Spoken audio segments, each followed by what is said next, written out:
There is a state which beheads and even crucifies its citizens, where those who question its authority are lashed and locked up for years.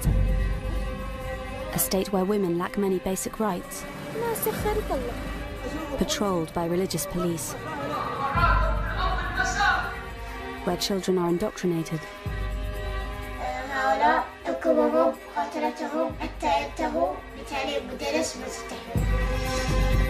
but this is not the Islamic State. This is the Kingdom of Saudi Arabia. A close ally which buys billions of pounds worth of British arms, whose security forces we equip and train, even though they're in conflict with many of their own people, whose oil we buy, and whose royals get the red carpet treatment. We have a relationship with Saudi Arabia because we receive from them important intelligence and security information that keep us safe. Working with a team of Saudi undercover cameramen, watch this. This film sets out to penetrate one of the world's most secretive and repressive states. The women, they're imprisoned. They just fear freedom. Because of American and European support to the Saudi monarchy, our people have suffered. And we will uncover how Saudi money and ideology has helped drive terrorism around the world.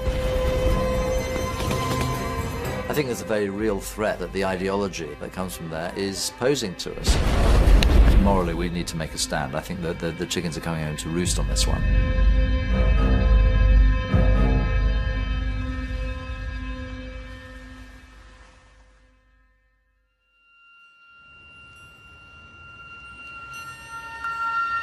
In January 2015, the Union Jack was flown at half-mast in Westminster.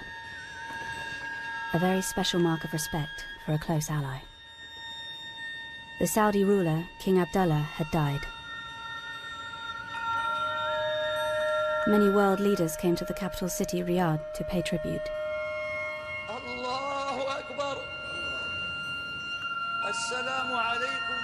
In the same month, in another Saudi city, a young blogger was whipped in public.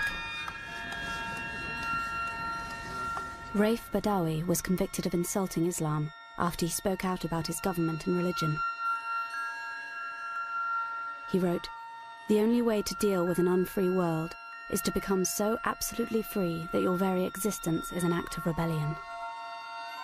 For comments like this, Badawi, a father of 3 young children, was sentenced to 10 years in prison and 1,000 lashes.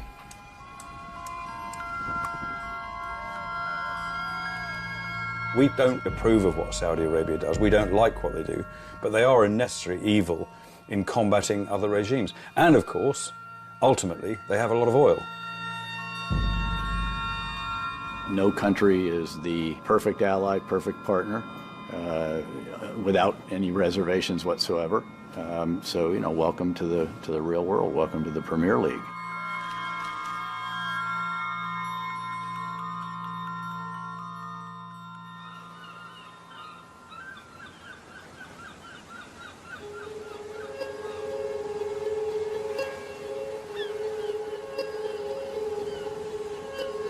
كان بدنا يسب في السعودية ما بيها شيء يقول لا أنت بنت جدار تسمع يعني من جدار تسمع الشخص لما يبغى يتكلم لما يبغى يقول شيء ما يستطيع ما في أي حاجة داعي يعني فكانت السلطة تعتقل على الكتاب هوس الخوف هذا بيسيطر على الشعب كامل سواء كانوا شباب أطفال. Yasser is part of an underground network of activists in Saudi Arabia. It's one of the most secretive countries in the world. No journalist can operate freely, and you can't even get in as a tourist. So Yasser's come to Istanbul at great risk to collect an undercover camera. Over the next 6 months, he will be filming secretly inside Saudi Arabia. If caught, he'll be imprisoned. من ناحية إنه في خبر، نعم في خبر، نبغى الناس تشوف، نبغى الناس تعرف يعني كيف إحنا عايشين في اضطهاد وفي ذل وفي استعباد. ألزم علي إني أوصل الصورة البائسة هذه للناس واللي يكون.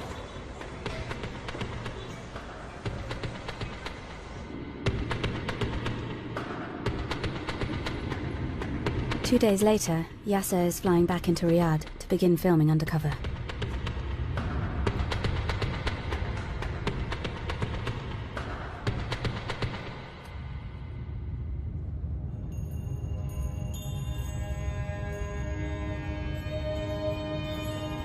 In Saudi Arabia, the king is all-powerful. Since he came to the throne in 2015, King Salman's face looms large over the streets.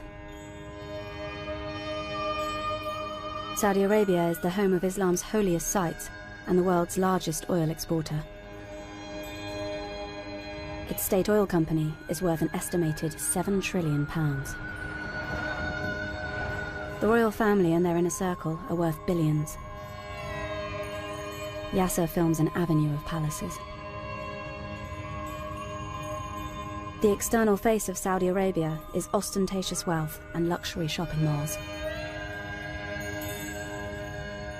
But the global crash in oil prices has hit the Saudi economy hard. Despite spending billions on social welfare, it's been estimated up to a quarter of the population live in poverty. في 3 عيال وهذه بنتي. ايش نعمل؟ ما يقرا البيت ما خرج بالشارع.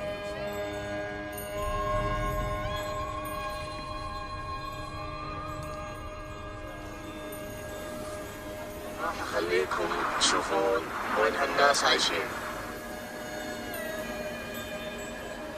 This is how millions of Saudis live, a reality rarely seen by the world, because you can't film openly here. الناس هنا عايشة في العذاب هم الواحد غرفة الشيخ الأطفال يبيعون لا إله إلا الله الناس في المزبلة شوفوا كيف شوفوا المجاري شوفوا السوق تركب الماء وتشحن. Yasser's in Saudi's second city, Jeddah. He shows us how women often end up begging on the streets.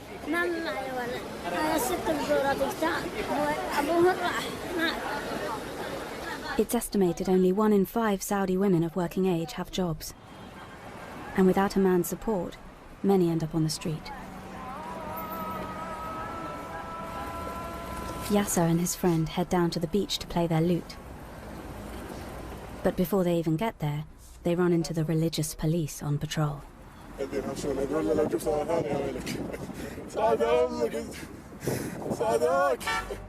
In Saudi Arabia, playing music in public is forbidden by the religious police.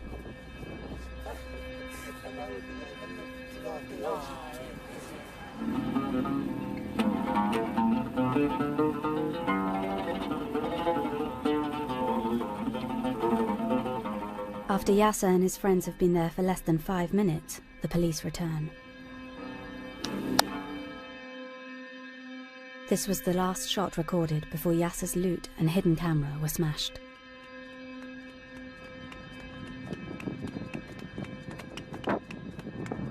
جيمس كسوني اصبعي اليوم وكسوني العود حتى.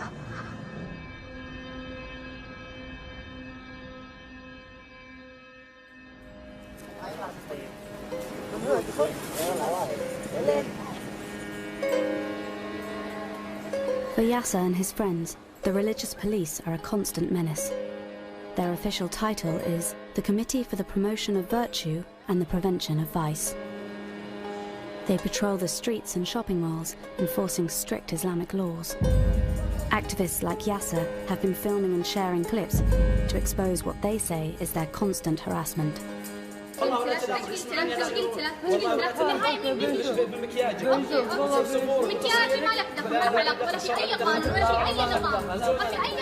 They force women to cover themselves and drive people out of cafes to go and pray. Their strict form of Sunni Islam is known as Wahhabism. It is the religion on which Saudi Arabia was founded.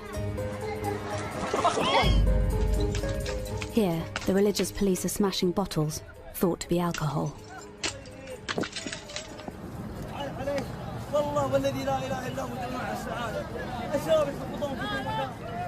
The majority of Saudis are thought to support the state Wahhabi ideology.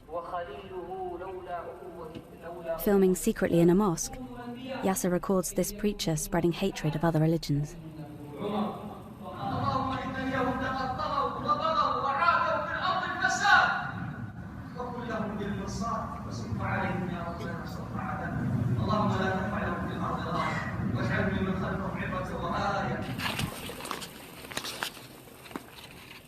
The state Wahhabi ideology is taught to Saudi children from an early age.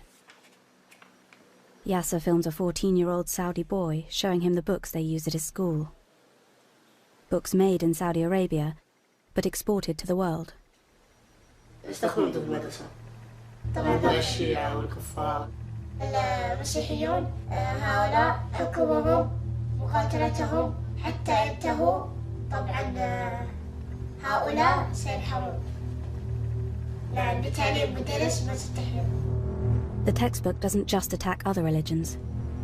It portrays the Shia Muslim minority at home as the enemy. طبعا ناخذ عن الشيعة أنهم رافضة مقاتلتهم وإبعادهم عن دين الإيمان لأنهم كفار ونقاتلهم حيث أمرنا دين الإسلام. The Saudi education system has been intended as an insurance policy, as a security measure to protect the ruling family and to mislead the millions of students into hatred of other religions, other cultures, and into the worship of the Saudi ruling family. Saudi Arabia is said to have made some progress reforming its textbooks, removing the worst examples of prejudice. But these books are still found in mosques and schools around the world, everywhere from Britain to areas of Syria controlled by ISIS. No wonder thousands of Saudis joined ISIS and other terror group, because they were trained in Saudi schools. From the foundation of Saudi Arabia, the support of the religious establishment has been central to the royal family's grip on power. The regime uses traditional Islamic punishments. Executions are often carried out publicly with one sword blow to the neck.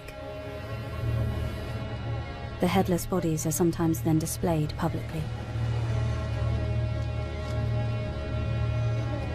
According to human rights groups, King Salman has asserted his rule by stepping up the rate of executions to its highest level for 20 years. In 2015, Saudi Arabia executed 157 people. This Burmese woman was convicted of killing her stepdaughter.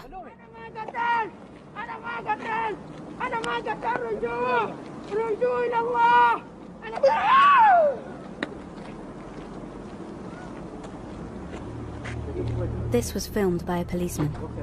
He was later arrested after posting it online.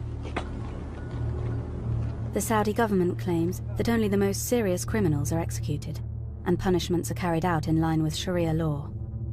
They say trials are fair, though human rights groups disagree.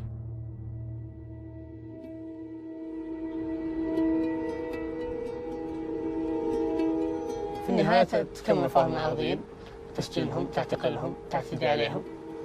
لا أعتقد أن هذا الإسلام لا أعتقد أن هذه الدولة أصلا تمت الإسلام بصلة.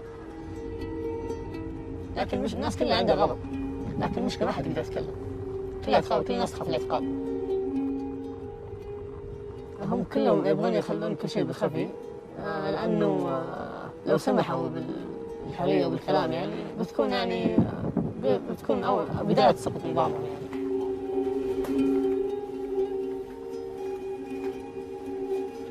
In Saudi Arabia, criticizing the government, criticizing religious people, are considered as acts of terror.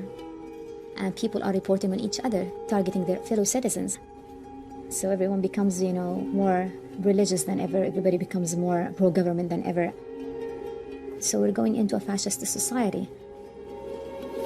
The Saudi government says the anti-terror law strikes a balance between prevention of crimes and protection of human rights, according to Islamic law.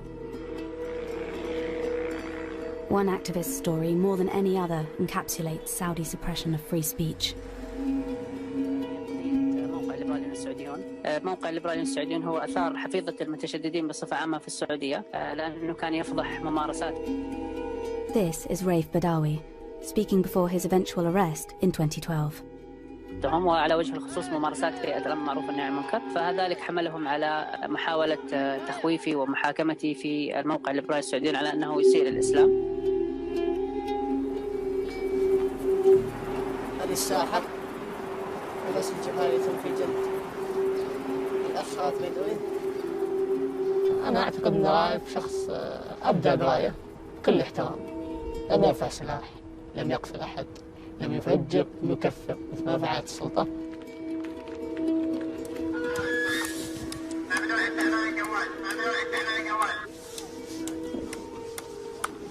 For most of his sentence, Raif has been held in one of Saudi Arabia's most notorious prisons, Bremen. Saudi Arabia shows outsiders state-of-the-art prisons, but people rarely see the reality. Since Raif was imprisoned, Yasser's network has managed to smuggle camera phones into Bremen.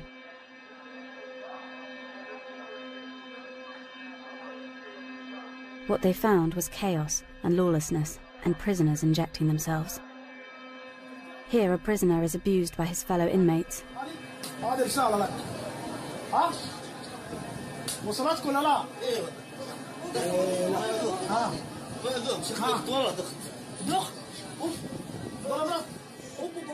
The British government had approved a £6 million contract to train Saudis on how to run its prisons.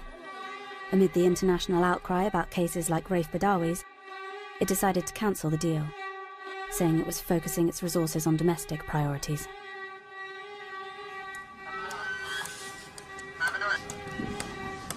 Raif Badawi has received no more lashes since the first 50, but his sentence of 10 years still stands.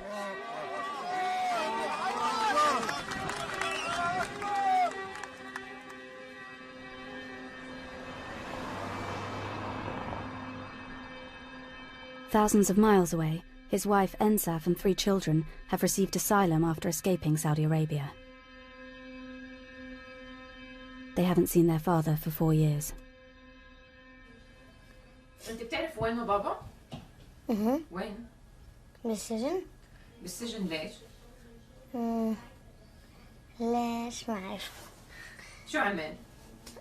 بس هو ما عمل شيء، بس لأنه كتب وبعدين هذا وبعدين راح على السجن. بقول يا ريت إنه أرجع وأقول له إنه ما يكتب هذا. When does he think he will see his dad again?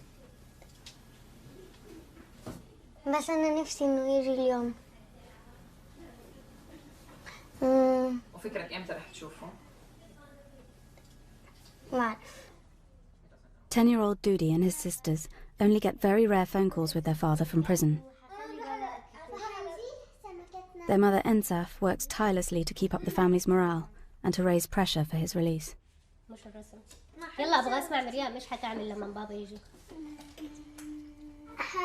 هركض حبيب بابا. حواليكم كمان انتوا الاثنين حورجي البيت، بعدين حنروح على السينما، بعدين حناكل ونشتغل شيء، بعدين حتمري انتي وبابا كمان. اوه بس الحين ماما قاعد يقول يعني والله صح اني انا برا السجن، بس كأني في سجن كمان، يعني إنه لما يكون أغلى شيء في حياتك مش موجود، أولادك صار لهم 4 سنين ما هم شايفين أبوهم، أكيد ده شيء صعب، بس إنه ماشيين مكملين. Ensaf's campaigning and international pressure mean that Raif's case is up for review in the Saudi courts.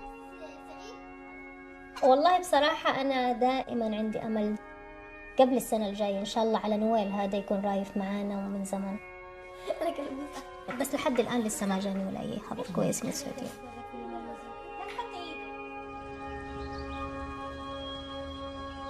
In part 2, we go into Saudi Arabia undercover ourselves and come face to face with the Saudi state. What's this?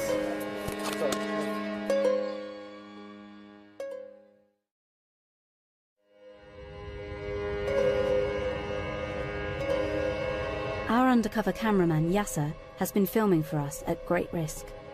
He and his network are trying to reveal the other side of our close ally.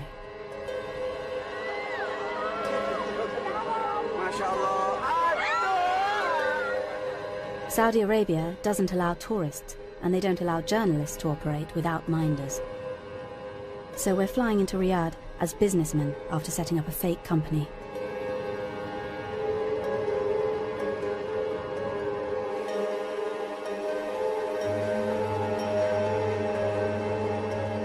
We're taking secret cameras to record our trip. When we get to passport control, there's a bad moment. The border guard looks directly at our hidden camera.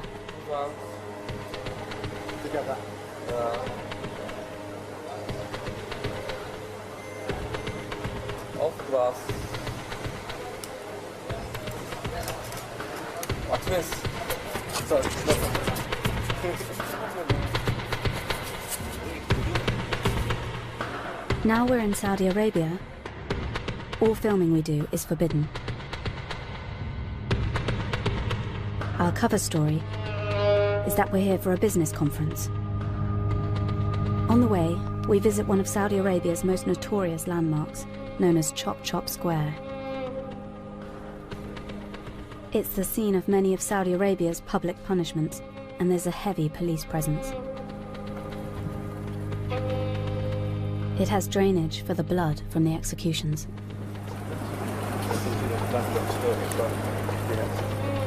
Two Westerners in the middle of Chop Chop Square inevitably raise suspicion.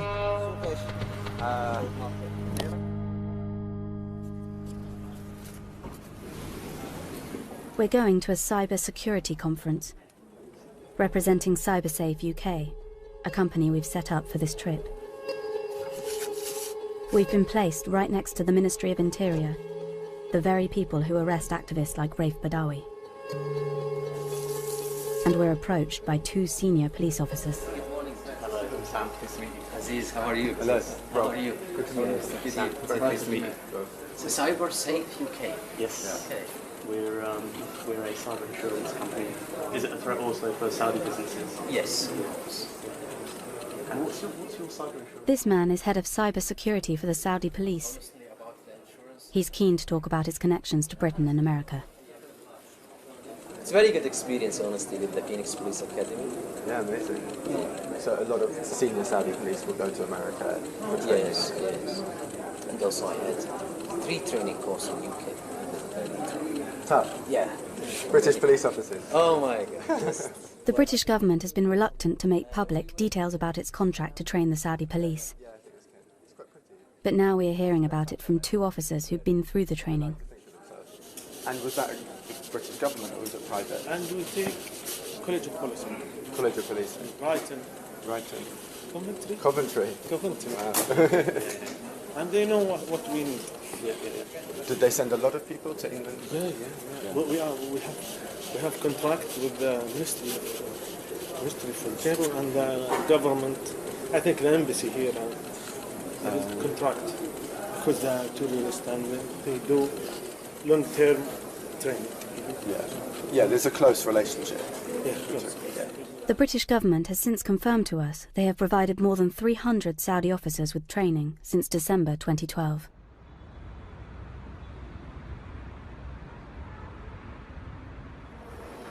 Despite some reforms in education, employment and politics in recent years, women still don't have the same legal rights as adult men. Women can't drive and struggle to perform many simple tasks, such as going to the doctors without a male guardian.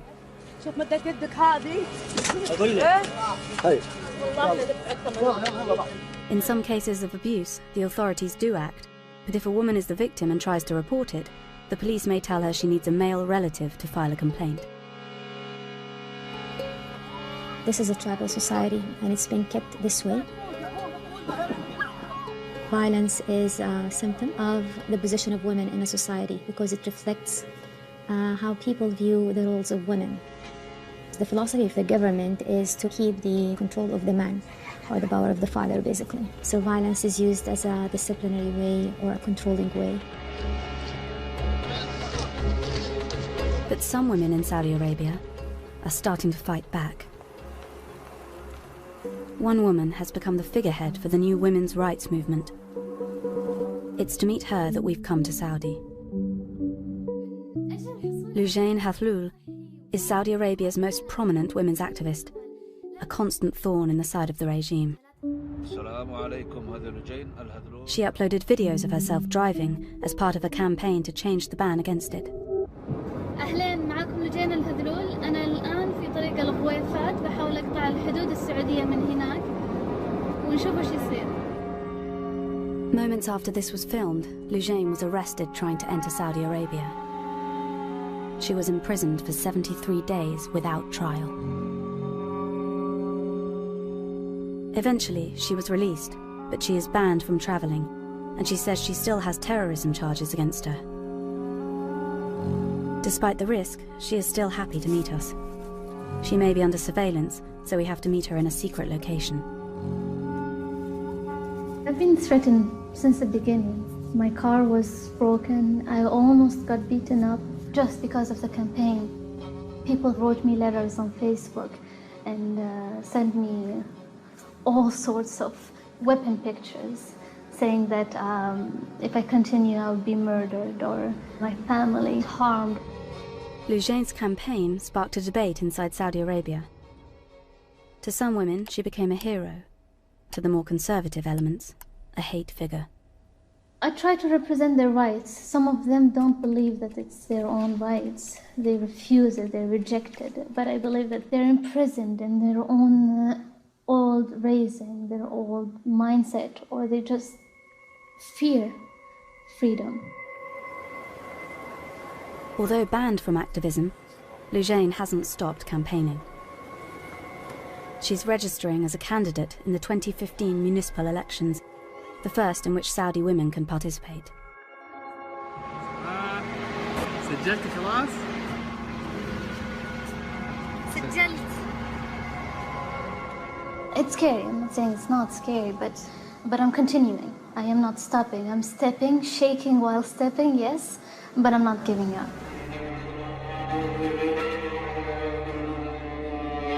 We'd managed to meet a Saudi activist without being detected by the security forces.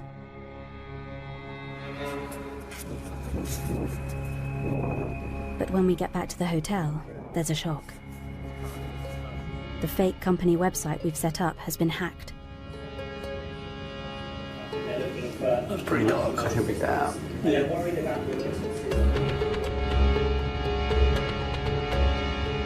We don't know who's testing our cover story, but we're forced to leave early and head straight to the airport. We hope that there's no travel ban on our passports up here. If we're discovered, we know we'll be arrested.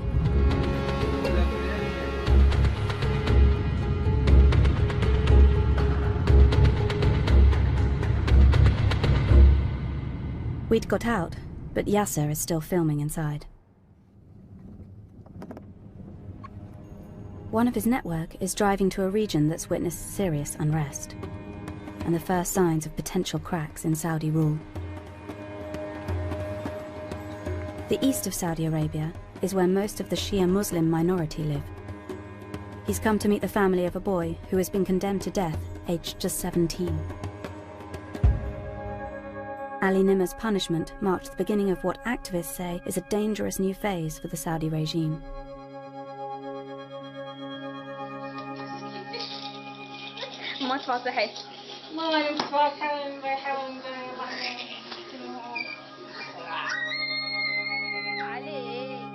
علي نمر شاب عربي مثل أي شاب آخر من شباب العرب، يحلم بالحرية، يحلم بالعزة، بالكرامة. In 2011, Ali Nimmer was a schoolboy who joined in street protests inspired by the Arab Spring. Young Shia men hit the streets in unprecedented numbers in a country where protests are illegal.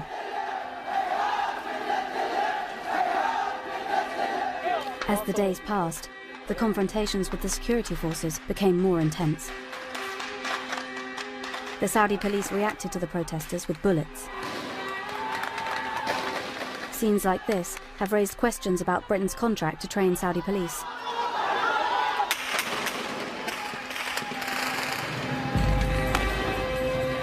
Protests sprung up in other parts of the country, and activists like our cameraman Yasser sensed weakness in the regime for the first time.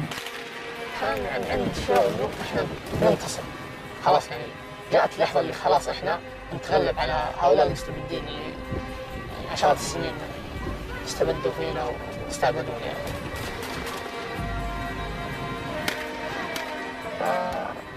كانت خيبة أمل كبيرة يعني بعد الوقوف هذا. كان شعور جدا مخيب مخزي. Eventually, after tens of protesters were killed and many more arrested, the regime succeeded in putting down the uprising. اطلق تعال. دانا هنا أنا دانا هنا. هذا بيتي شوف. Ali recorded his anger at the police's reaction in this confrontation outside a police station. ما عندي شيء أنا ما عندي لك كاميرتي. أنت قاعد تطلع في بيتي عشان كذا أنا قاعد. Soon after this was recorded, Ali was arrested. He was charged with numerous offences, including throwing a Molotov cocktail and organising protests by text message. His family say he was tortured into confessing. اتصل علي من الرياض، سمحوا له بالاتصال وقال أن هناك أوراق في المحكمة وفيها حد الحرابة. علي طفل صغير سألني بابا إيش حد الحرابة؟ علي سألني إيش حد الحرابة بابا؟ The punishment for treason is beheading, followed by being publicly crucified. But some felt Ali was being punished because of this man. Sheikh Nimr was Ali's uncle. He was seen as the spiritual leader of the protests. نحن على امتداد 100 عام نعيش ظلم وجور وخوف وترهيب. لا نخاف الموت ونعشق الشهادة.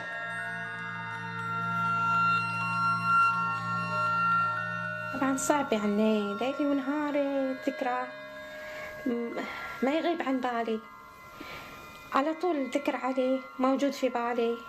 على طول لساني يلهج بالدعاء إليه بالفرج إليه.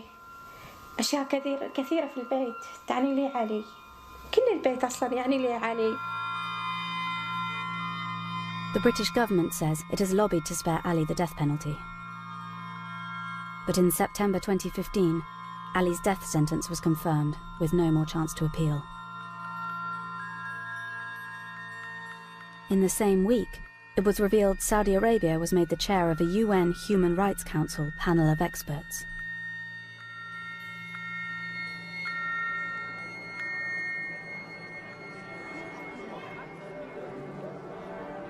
Ensaf, the wife of Raif Badawi, the blogger sentenced to 1,000 lashes, is in Strasbourg to collect an award on his behalf. It's good for her campaign, but the review of Raif's case in the Saudi courts has not gone well. رايف اتنقل إلى سجن تاني. السجن الثاني هذا اللي نقل فيه ما يكون فيه إلا شخص منتهي. كان خبر جدا سيء. أنا قلقانة كتير على صحة رايف. In response to his appeal being denied, she says Raif has begun a hunger strike. خبرتهم إنه نقل سجن جديد بس ما خبرتهم إنه منقطع عن الطعام. حرام يعني أولادي تعبوا من كتر ما هم يتلقوا أخبار. يعني حرام سنهم فقدوه بسبب إنهم يتلقوا أخبار أكبر من سنهم.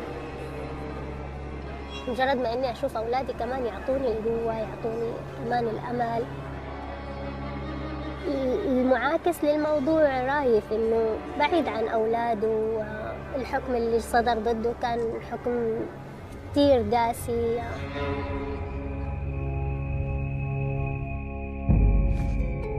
In part 3, we uncover how internal Saudi ideology has been spread around the world.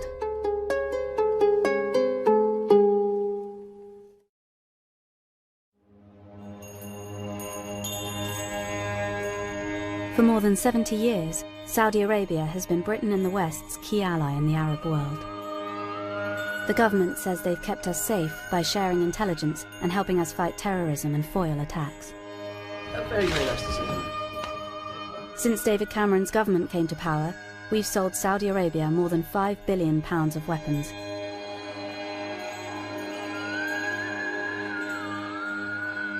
Saudi Arabia has been a very important partner. We've got our oil from them, we've sold weapons technology to them, and they have been an ally in providing intelligence about low-level al-Qaeda activities. But there's an irony there, and that is because actually the al-Qaeda stems from an extreme interpretation of Wahhabi Salafism, which is the official religion of Saudi Arabia, and which they've been spreading around the world since 1979. So there's an ambivalence to that relationship. The Saudis have spent at least $70 billion spreading Wahhabi Islam around the world. But they've always denied any official link to terrorism, and are now preparing to send troops in to fight against ISIS in Syria. But evidence has come to light related to the most high-profile terror attack of all.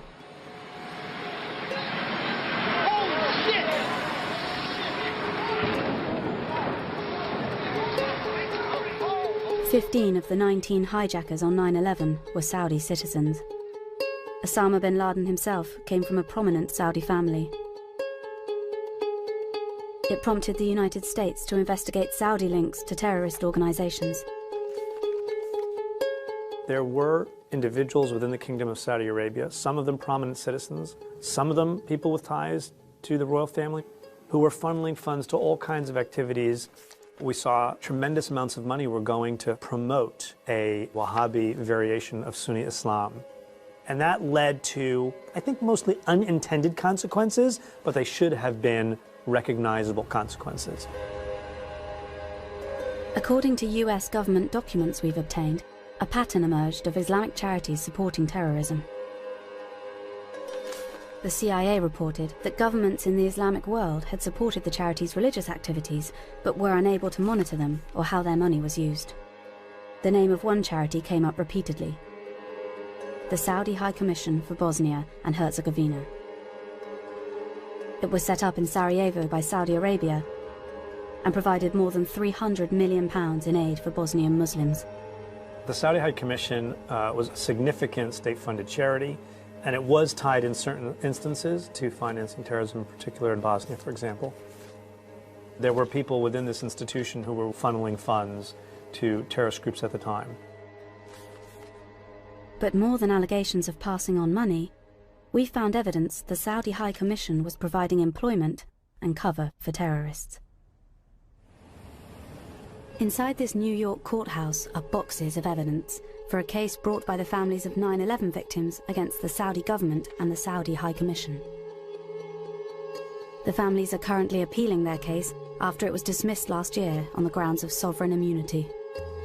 Among the material is this tape, recorded testimony from a convicted al-Qaeda terrorist.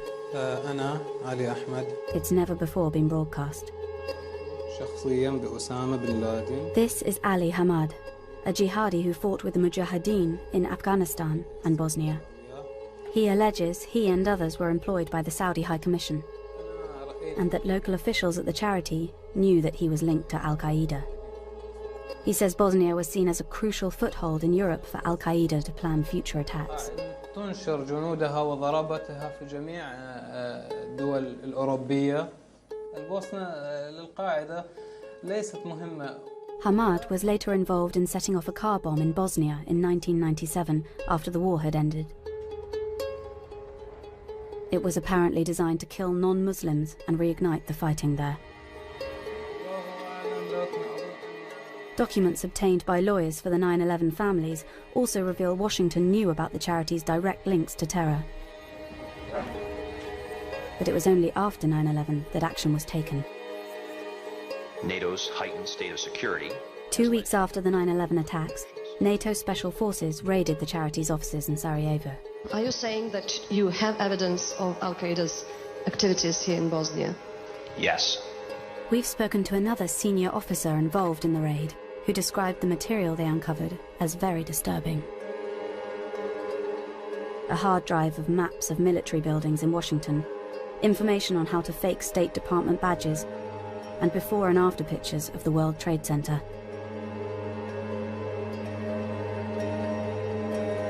The scope of the evidence, the number of people with terrorist connections who were affiliated with this organization, the amount of money that flowed out of it undermines the notion that it was a purely legitimate humanitarian organization. There was certainly something else going on.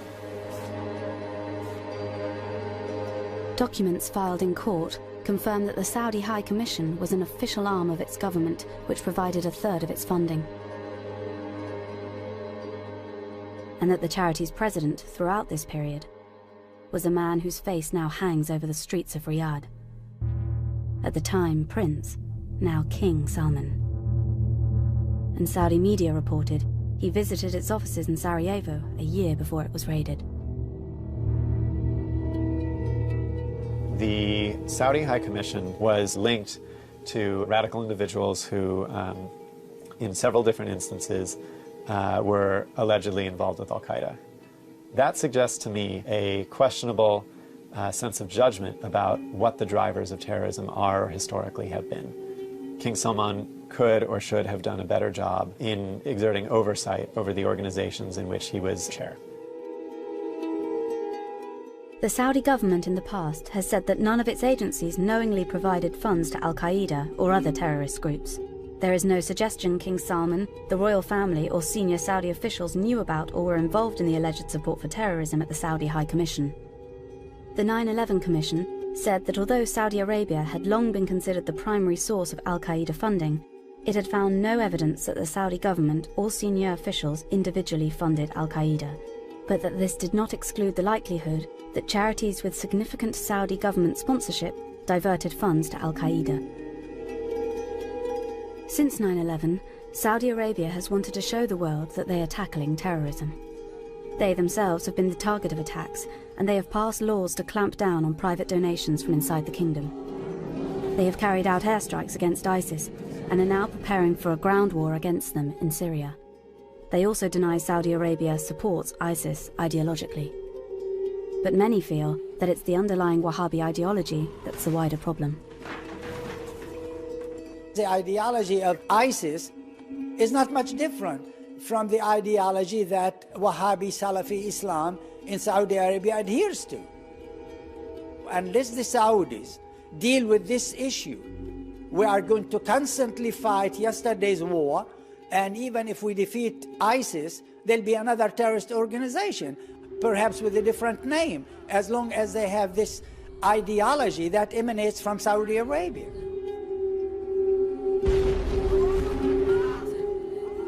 I think our national interest needs to take into account the very real threat that the ideology that comes from there is posing to us, and we see this in Daesh, we see it in ISIS, we see it in our domestic terrorism.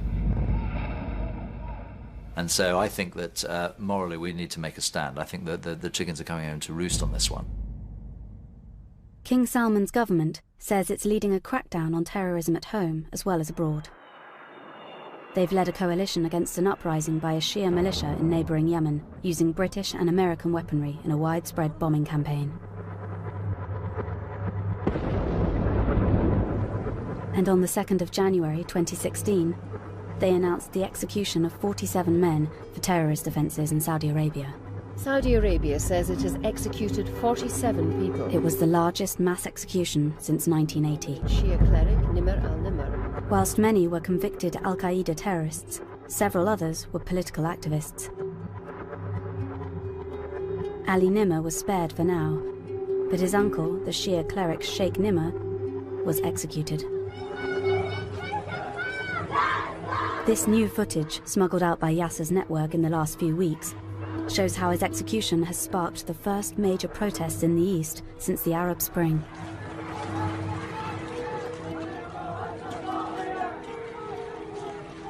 أنا شخصياً أعتبر أن السيف مسلط على رقبته.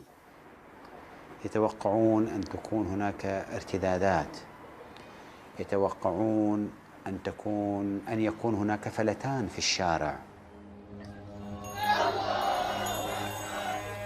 فما بالك لو لا سمح الله أقدموا على الإعدام.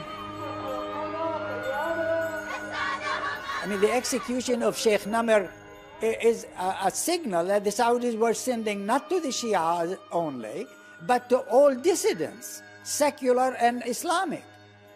They will not tolerate any dissent because they are viscerally opposed to sharing power. The executions have clearly had an effect on the activists we've been filming. Yasser has now been working undercover for 6 months, every day risking arrest. But he tells us that after the executions, the situation has become too risky to continue. James, ما أقدر أكمل. أخوياي كلهم اعتقلوهم. والكلمة اللي شافوها عندي بيقولون عني إرهابي، والناس ما مبسوطين أبد. الحين عرفنا حقة ملك. The elections, billed as a great advance for women's rights, went ahead. But women's activist Lujain Hathlul was missing from the ballot. Definitely, yeah. I'm a troublemaker for them. That's why they don't really want me. Or actually, I think it's the case of me being a very vocal person about human rights or women's rights. Unfortunately, the religious establishment is not really aligned with any of the economic, social, or best interests of the 30 million people living in Saudi Arabia. Their needs and best interests and voices should be heard, and it will continue to be an issue for the people and for the political system until it's resolved. It's not going to go away because people are being imprisoned or even executed.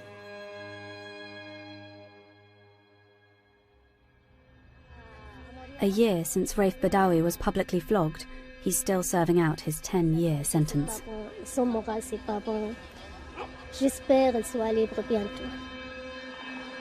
His wife Ensaf hasn't heard from him since the executions happened.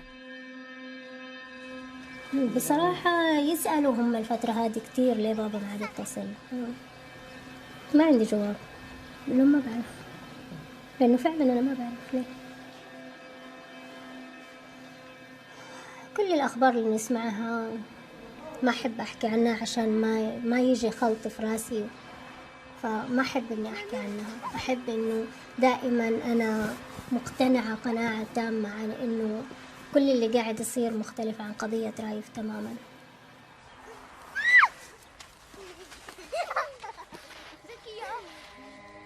In response to the film, the Foreign Office told us, "Only by working with Saudi Arabia can we bring about changes we would like to see. We regularly raise with them the importance of compliance with international law, including in the Yemen conflict. Senior Saudi leaders have condemned sectarianism and ISIS's ideology. Our police training undergoes strict assessment and is designed to improve human rights compliance of the Saudi justice system. Our arms sales are subject to one of the most robust export control regimes in the world. We are extremely concerned about Raif Badawi and have raised his case at very senior levels. The Saudi government has assured us that Ali Nimr will not be executed." The Saudi government told us, "The Kingdom of Saudi Arabia utterly rejects the partisan nature and sensationalist tone of this documentary, which sets out to portray the country in a negative and unbalanced light. The Kingdom's legal system is based on the due process of Islamic sharia law. The Kingdom is at the forefront of international efforts to combat terrorism and will pursue anyone who supports and funds terrorist activity, and to suggest otherwise is a slur.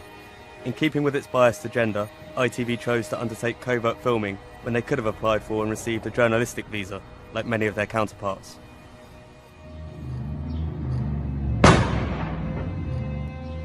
Activists say they're being forced underground, but with the spread of phones and cameras, it has become impossible for the regime to control what the world sees.